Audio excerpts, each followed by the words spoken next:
in Thailand, but is it really, Andy? We've got the markets taking a military coup in its stride, but the economy is starting to hurt, and for sure tourists are going to be keeping away.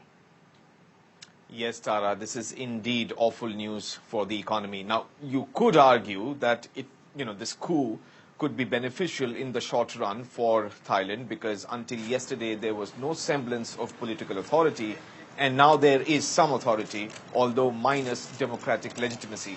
But the risk of violence is very real, and that will definitely damp tourist arrivals. Investor sentiment, too, will be quite badly affected.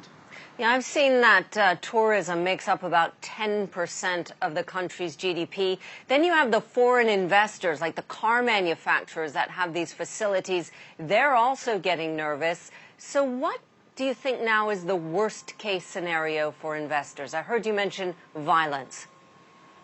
Yes. Now, we are probably not yet in the worst case scenario, but we could get there fairly quickly. Now, all depends on this reform council or whatever they end up calling it.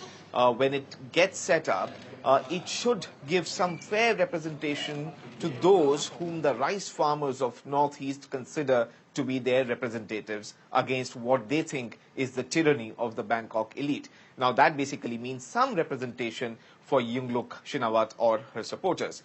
Now, these wretched supporters of Thaksin Shinawatra and his sister, as I said, the recently ousted Prime Minister Yingluck, are much better organized today than in 2006. And they won't fall this rhetoric of, junta-initiated political reforms because they know what happened in 2006 that was basically a purge of forces aligned with Thaksin.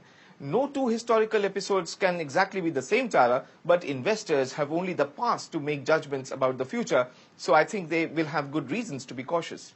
Big political divisions in Thailand, a military coup. Investors so far in the markets pretty cool about it, but the economy is bruised.